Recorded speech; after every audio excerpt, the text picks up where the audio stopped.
সকলে কিন্তু নেতৃবৃন্দ চেয়ারম্যান সাহেব যখন আসবে তখন তার গাড়ির সামনে কেউ যাবেন না।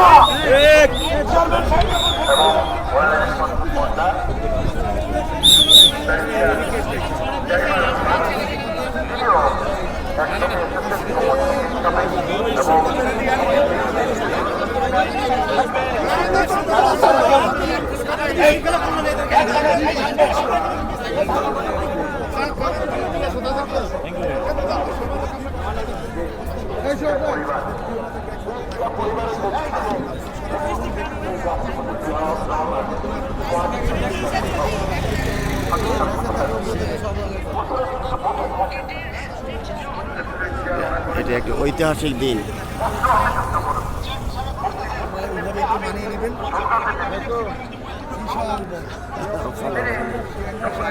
ভাই আমাদের কিছু ডিস্টার্ব দেন না, আপনি ভাই কিছু করবেন না, কিছু না, আপনি যান।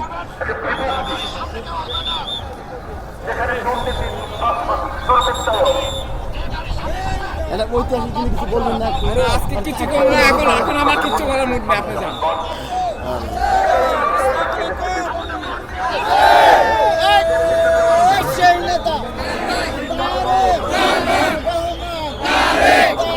তোমার প্রতিক্রিয়া কি? আজকের প্রতিক্রিয়া বলো। আজকের প্রতিক্রিয়া আমার জীবনের, আমার এই 41 বছরের সবচেয়ে আনন্দ গণময় দিন। আজকে আমার কাছে ঈদের মতো মনে হচ্ছে। বাংলাদেশের গণতন্ত্রের অতন্ত্র প্রহরী দেশনেত্রী বেগম খালেদা জিয়া এবং শহীদ প্রেসিডেন্ট জিয়াউর রহমানের সন্তান তারেক রহমান আজকে বীরের বেশে বাংলাদেশে এসে পৌঁছেছেন। কিছুক্ষণের ভিতরেই উনি আমাদের মাঝ থেকে 300 ফিটে গিয়ে উনি স্বাগত বক্তব্য দেবেন দেশবাসীর উপলক্ষে, এবং উনি বাংলাদেশের গণতন্ত্রকে সুসংহত করবেন এবং বাংলাদেশের গণতন্ত্রের অগ্রযাত্রাকে উনি অব্যাহত রাখবেন এবং এগিয়ে নিয়ে যাবেন।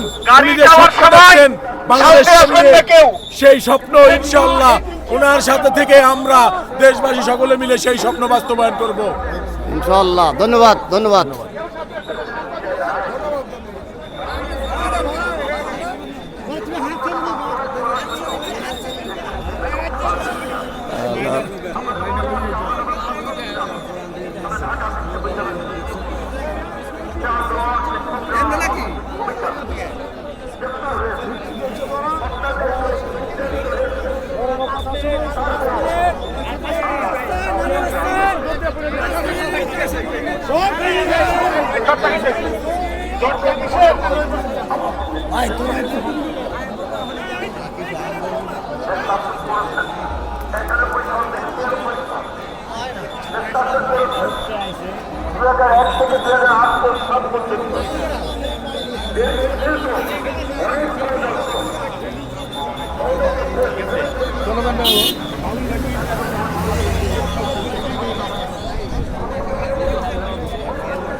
আচ্ছা, আপনার প্রতিক্রিয়া শুনতে চাই, আজকে বলেন।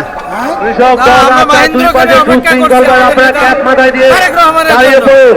আমাদের হাসানজারি তুহিন এবং শহীদুল ইসলাম মামুনের নেতৃত্বে কৃষক দল একটা সুশৃঙ্খল দল, সেটা আপনারা আমাদের প্রিয় নেতাকে প্রমাণ করুন আজকে। বাংলাদেশ জাতীয়তাবাদী কৃষক দল। আপনি বলেন একটু কি বলবো ভাইয়া বলেন। আজকের প্রতি তারেক জিয়া নিঃসন্দেহে এটা একটি ঐতিহাসিক দিন। ঐতিহাসিক দিন। আমরা এই মহেন্দ্র খনির জন্য অপেক্ষা করছি, আমাদের প্রিয় নেতার জন্য অপেক্ষা করছি। আপনাকে ধন্যবাদ। ধন্যবাদ। বলেন আপনার প্রতিক্রিয়া বলেন। আজকে তারেক জিয়া আসছে, আজকে 17 বছর, দীর্ঘ 17 বছর পরে আসছে, আপনার প্রতিক্রিয়া বলেন। এই অনুভূতি বলে শেষ করা যাবে না। প্রাণের স্পন্দন থেকে বেরিয়ে আসছে, কলিজার টুকরা মনে হচ্ছে নেতার আগমন, শুভেচ্ছা, স্বাগতম। বাংলাদেশের স্বাধীনতা সুরক্ষিত, ভোটাধিকার সুরক্ষিত, আগামী বাংলাদেশ এগিয়ে চলবে। Thank you.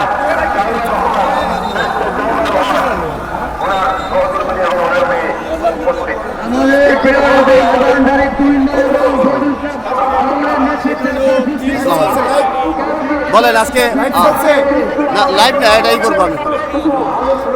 হ্যাঁ হ্যাঁ